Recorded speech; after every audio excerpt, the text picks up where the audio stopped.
Hello, you self-storage lovers. Welcome, Store Nation. I am Dean. It's Hacking Self-Storage, and today is Friday.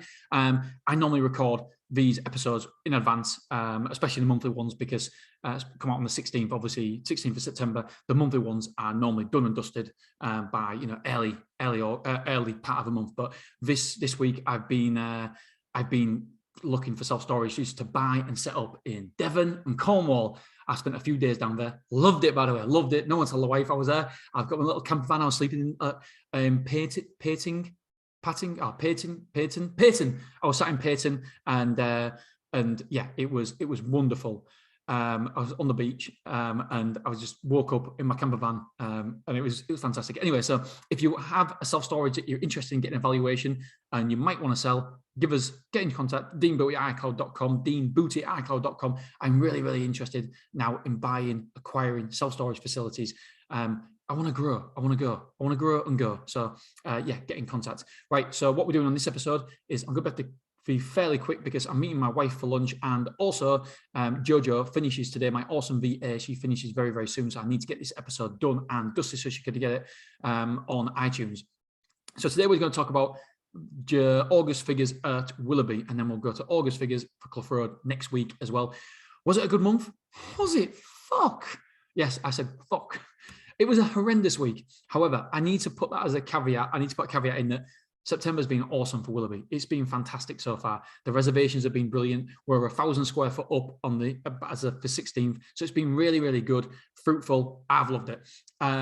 So the amount of quotes. Let's start there. Amount of quotes last month, for August is 149 quotes. So in itself, that was pretty good. I'm happy with that. 149 quotes. Amount of quotes per day is 4.81. Brilliant. Okay, so far so good. Number of reservations, 44. So that's conversion rate. So 44 reservations. I'm just going to double check this figure to make sure it's right. Just bear with me. This is awesome. All right, so we've got 44 divided by 149. 44 divided by 140. I'm trying to do it real quickly.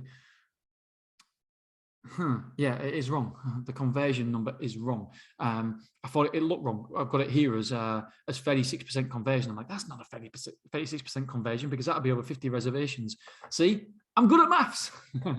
I am actually good at maths, but when it's public maths on here, I get all flustered, all nervous, and I'm like, my brain just doesn't work as fast. So we've got a conversion rate of 29.5%, so 30%. So that is incorrect. We've got here 36%. So we've got a little. Although these are supposed to be automated, now by Space Manager. If anybody's on Space Manager, by the way, and you do want these reports, monthly reports, we've got a plugin now. We can give it to everybody, and you can get these reports, exactly what we get, if anybody's interested. You're probably not, but if you are, you know me, I love my data. So we've got a conversion rate of quotes to conversions of 29.5%. Now, so again, so far, so good. 30% conversion. I'll take that all day long with them sort of quotes. So conversions for move-ins. How many move-ins did we have? We had 33 move-ins. So 33 divided by 149 equals, yeah, that one's right, 22%. So we had 22% conversion rate. It's in the zone. If I'm honest, I want it a little bit higher. I want to be hitting 25% there. So it's a little bit low where I want to be, but between 20 and 25 is acceptable. So I'm not going to complain about that. I'm okay. I'm in the zone. So far, so good. The quotes are good. The conversions are good. The amount of move-ins was conversions okay. Cancelled reservations, 0. Expired reservations were 3. So only 7% of our overall quotes were cancelled or expired. So that's not too bad. Anywhere below 10%, I'm happy with. So again, so far, so good. The month is looking good if you're just looking at these numbers. It wasn't though. Right. Where did our quotes come from? We had 98 quotes from Google, and that equated to 50% of our overall move-ins. So 98 quotes, that is 66% of our inquiries, and it was 50% of our square foot moved in. Interesting. So we moved in 16 customers for 1,535 square foot. Word of mouth, 21 quotes, and it was a conversion, as percentage of our inquiries was 14%. Crikey, my phone's going mental. People are ringing me, wife's ringing me. So that's 14%.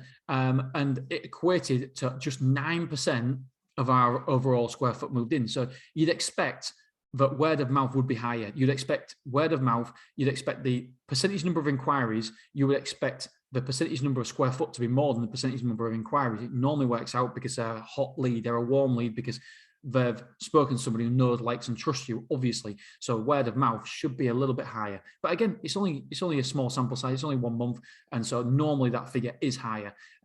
Signs, we've got 18% came from signs. Again, you'd expect the number of square foot moved in, percentage of square foot moved in, to be higher than the percentage of inquiries. So the percentage of inquiries is 12%. Percentage of square foot moved in is 22%. So that means that it was higher than what the percentage number of inquiries was, and that is down to the fact that if I pass your signs, that means location tick. So it's already one of the big factors is location. So you'd always expect the percentage of square foot moved in to be higher than the percentage of inquiries. Beverly 24, number of inquiries, 4 came from Beverly. That is 3% of our overall inquiries, and it was 8% of our overall square foot moved in. Again, that's good, that's acceptable. Used before, 6, that's 4% of our overall inquiries, and it was 5% of our overall square foot moved in. Again, lovely, nice. I'd expect it to be a little bit more, but it's only 6 inquiries, so it's small sample size. Social media, we had no inquiries from social media, but we had 1 move-in from social media, apparently. And so, you know, that's okay. Number of inquiries, we got 2 inquiries from Bing, and we had 1 other move-in that was a referral from a removal company, which is great. Ad spend. So this one I need to get my calculator out. We spent £4,452.26 divided by 2 because there's 2 sites. So we spent £2,226.13 at Willerby, because we've got 2 sites now, so Clough Road and Willerby. So we just half it. They're about the same quotes. And so that means per moving, £278 divided by 2 equals £139 per moving. That's what it costs us to acquire a customer. And we got, and lifetime value of a customer is a lot more than that. We'll have £800, so we're doing good there. Cost to advertise per square foot of moving was £1.45. Ideally, we want it under 1, but that was like 2 years ago, was getting them figures. So the costs are always going to go up, because the more people who advertise, the more people put on pay-per-clicks, then the more competitive it is, which means we're going to have to pay more money. And by the way, don't bitch and moan about pay-per-click costing now. You spend as much as possible. I speak to so many people who have a limit on it, and you shouldn't. Unless you're in financial issues with cash flow, then there should be no limit on it, because you should know your numbers enough. If it costs you £100 to acquire a customer, then you know the lifetime value of a customer will be X amount. Yes, it might take 10 months to get to that figure, but you've got to speculate to accumulate. And I speak to so many people who put a stop on their budget. I'm like, why? It's like every time you put down £5, you're getting £10 back. Why would you stop picking up that £5? Why would you stop swapping that £5 for £10? You wouldn't come to the end of the month and think, do you know what? I've done enough of it. No, don't do that. Don't do that to yourself. You do it to yourself and your business, as long as you've got the cash flow, as long as it's not, in fact, as long as it's not affecting cash flow in a negative manner. Well, obviously it's affecting cash flow in a negative manner, but as long as you're able to sustain it, because lifetime value of a customer, it might take 10 months to get that money back. But for us, the average cost that we sell at, the average transition is £171 at Willerby, at Clough Road, and £191 at Willerby. And yes, these are a bit distorted figures, because obviously when they first move in, you've got half price, etc. But ultimately, the average transition the transaction is £191, and it's costing me £139 per moving. So we're gaining straight away from your first transaction. We're gaining, and so there shouldn't be a cash flow deficit really. But if you are, then just be careful with it. Okay, number of move-ins. We have 3 move-ins. 33 move-ins. That's new people moving in for 3,055 square foot. Square foot moved in total was 3,895. This is where we let ourselves down, boys and girls, because this is the lowest ever in August of new move-ins, 3,055 square foot. That's the lowest we've ever done. We moved out, square foot moved out was 5,895. I haven't actually checked the churn rate for this month, so it'll be interesting. I'll get to churn rate soon. It seemed quite high, the move outs. But so the move outs was high and the move-ins was low. So therefore, we've got a problem. You don't need to be a rocket scientist to know we've got a problem. The net result meant that we was dead on dead on 2,000 square foot down. Amount of rooms moved in was 42. Amount of rooms moved out, this is internal, was 60. So we're 18 internal rooms occupied. Net down, 351 total occupied. Containers in 4, containers out 14. So we're 10 down there. So that means we've got 38 occupied. Car parking space is still 4. Total square foot occupied is 30,675 square foot. Hopefully we'll never go below the 30,000. I said that we'd never go below 80% full, and here we are at 78.07. Oh, however, we're back above that 80% right now. Lock sales, 76% of move-ins took locks, which is pretty good. I know you guys out there like to hit 80%, but we've never really managed that. And it's something that, yes, would be good, but we've never really focused. I've never really focused too much of my attention on it because it's, I hate saying this, but it's small fry. Yes, ideally we want to be an extra £10 per move-in, course we do, but it's not much. And so I've never really focused that much on it. True period revenue, actual revenue for the month, we took £90,638.51. That's including VAT.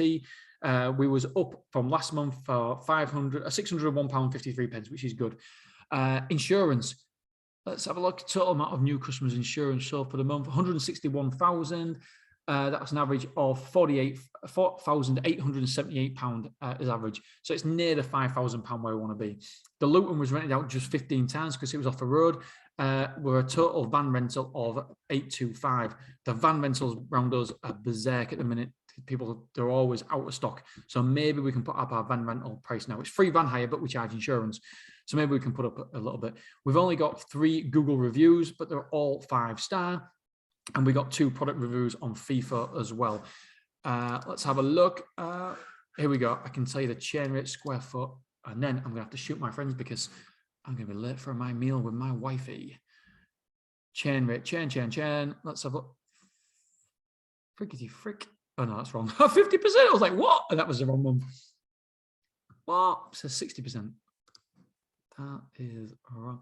Oh, no, sorry. That's conversions, reservations to inquiries. I don't understand that either. Anyway, because I'm on the conversions tab.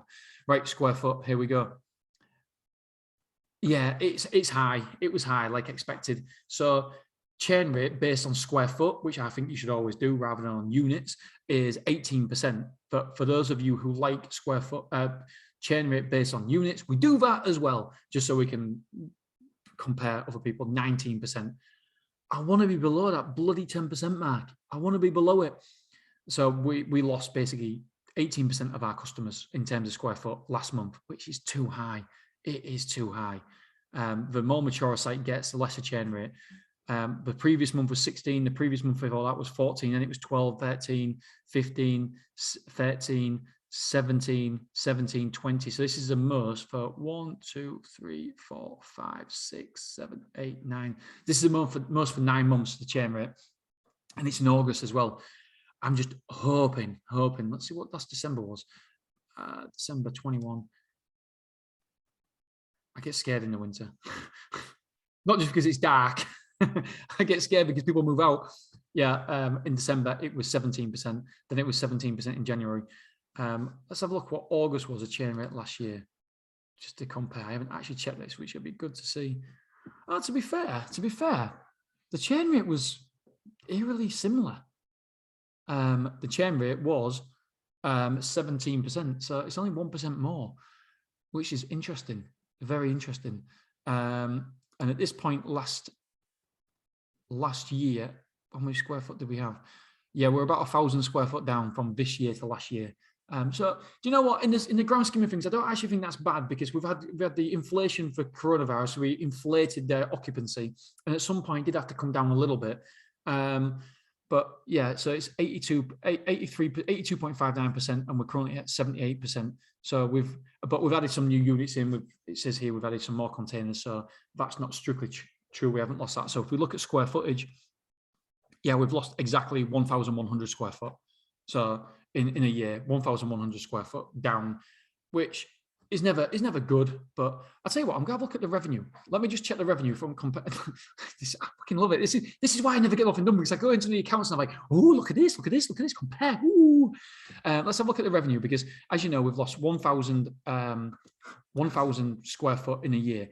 I want to see see if I can find a graph to better indicate it. Does it true period revenue? I'll tell you what, it's better indicated on the graph. We've got some brilliant graphs and stuff. Right, so August 21, how much was our true period revenue? I've got all of this data. I've got so much bloody data. I get nothing done. You see this. Oh, no. All right, let's have a look. So August, our true period revenue, not including, no, why would I not include that? Just making sure. Packaging material. Yeah, so last August, we had a really good packaging material. We sold over 1,200 quid of packaging material last August. And this August, we only sold 500. Yeah, it's interesting. This is why it's so good to look at these figures. So in August last year, our total true period revenue was 77,549. In August this year, it's 75,421. If we take off a packaging material, there's still 1,500 quid worth of difference. So yeah, we've wow, that's interesting. So we're actually getting less per square foot than we did last August. And I know the reason why is because we put everyone's price up like 20%. And now to get people in, we've discounted the prices. So it's always good to see what you're doing year on year. And I know it was inflated last year because we was 89% full in July last year, and we added some more rooms, more units and stuff. And then so we basically increased everybody's prices by 20%. So that's why it was good. And obviously now, because we had churn and people move out, we've discounted the rooms. And so this is why it's very, you've got to be very aware when you discount it, it does affect your bottom line. It's good looking back at the previous year and looking back at this year and seeing where you was and how you've structured your prices and how it's affected the bottom line. So that's, you know, £2,000 difference. That's 24 grand to the bottom line if we continue on this trajectory. So we've got to be very, very careful how we discount the prices and what the discount prices. When you think, oh yeah, we've got to discount the price to get people in. Yeah, you do, but you've also affecting your bottom line as well. So it's just food for thought. But then the argument is, would you have got them customers if you didn't discount? So I'll have to check and see if we're cheaper now than we was in August 2022. This suggests that we would be. We're actually, this is interesting. And there's a reason for it. We're actually taking more insurance, £2,000 more insurance, but the rent is £4,000 less.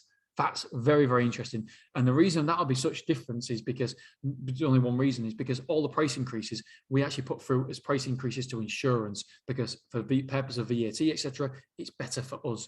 And so that's a little tip. Is it a grey area? Possibly. My accountant said it's all right, so I'm going with it. I'm not asking too many more questions. So we're increasing the insurance price when we do price increases. We don't increase the rental of the unit because we pay VAT on that. We increase the insurance price because there's no VAT on it, and it's more cost productive for us to our bottom line. So that's why that's gone up. So yeah, interesting. Something to keep an eye on. I love these datas. I've got to go because I've got to get a shower. I've got to go. I'm gonna be in trouble. And she's rang me like 4 times while I've been doing this. Anyway, hopefully you've enjoyed it. I love it. I absolutely love it. As you can tell, I love doing shit like this. This is wonderful for me. And there's other impacts, by the way, as well. Just in terms of revenue, it's not just as clear cut as crystal clear as August versus August, because August is impacted by previous month. It's a lagging indicator is the true period revenue because of what's happened previously, because we've had loads and loads of move-ins because of coronavirus, and so them will have been coming off 4 weeks higher price, 8 weeks higher price, and paying full price. And so it's not crystal clear, but it gives you pointers. It's not definitive, but it points you in the right direction anyway. Anyway, guys, girls, I love you. I appreciate you. I've really enjoyed this episode. I don't know why. All right. Have a great weekend, and I'll see you on Monday. See you soon. Bye.